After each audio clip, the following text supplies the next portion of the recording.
সংঘর্ষে গুলিবিদ্ধ অনেকে এখনও কাতরাচ্ছেন চট্টগ্রাম মেডিকেল কলেজ হাসপাতালে। বেশিরভাগই পথচারী ও কর্মজীবী, যারা পরিবারের একমাত্র উপার্জনক্ষম ব্যক্তি। কয়েকজনের অবস্থা খুবই আশঙ্কাজনক। দুঃসহ সে অভিজ্ঞতা ভুলতে পারছেন না তারা। অন্যদিকে উদ্বেগ উৎকণ্ঠায় দিন কাটছে পরিবারের। 100% কপার কন্ডেন্সারে তৈরি ভিশন ফ্রিজ, তাই গুণে মানে অটুট থাকে বছরের পর বছর। গেল রোববার দুপুরের খাবার খেয়ে বাসা থেকে চট্টগ্রামের রিয়াজউদ্দিন বাজারে নিজের কর্মস্থলে ফিরছিলেন চাকরিজীবী রহমতুল্লাহ। হঠাৎ বুকে গুলি লাগলে ঘটনাস্থলেই অজ্ঞান হয়ে পড়েন। পরিবারের একমাত্র উপার্জনক্ষম ব্যক্তিটি 4 দিন ধরে কাতরাচ্ছেন চট্টগ্রাম মেডিকেলে। পরিবারের সদস্যদের কপালে চিন্তার ভাঁজ। ঝামেলা চলতেছিল, আমি একটু এড়িয়ে যাওয়ার চেষ্টা করছিলাম, তো একটু ঘুরে যাওয়ার সময় পরে হঠাৎ আসে, বুকে গুলি লাগে, তারপরে শব্দ শুনি। কে মারছে কারা মারছে দেখি না, তবে ওইখানে অনেক মানুষ ছিল। ওর উপরে পুরো ফ্যামিলিটা নির্ভরশীল। ও একটা কাঁচা মরিচ আলাদা কাজ করে, এতটুকু ওর খোঁজে ফ্যামিলি চলে।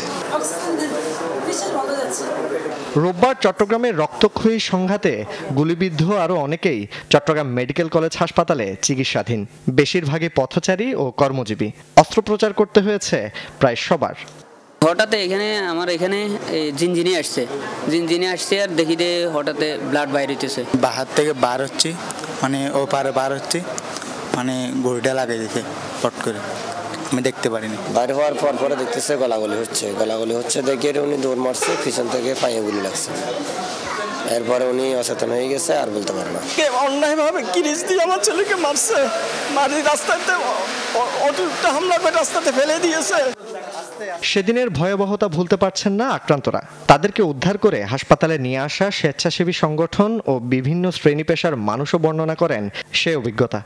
দুইটা গুলি বের করা হয়, কিন্তু ওনার অবস্থাটা এমন একটা পজিশনে আছে, ডাক্তার বলছে পেটের গুলিটা পেট ফুলে ছাড়া মানে বের করা পসিবল না। ভয়ঙ্করভাবে জখম করা হয়েছে, এরকম অনেকে আছে। আমরা এদেরকে উদ্ধার করে চকবাজার মেডিকেলে নিয়ে আসছি, তো ওদের ট্রিটমেন্ট চলতেছে। প্রায় 1-150 রোগীকে রক্ত দিয়ে আমাদের গোসাগুড়ি ব্লাড ব্যাংক গোসাগুড়ির কর্মীরা সহযোগিতা করেছে।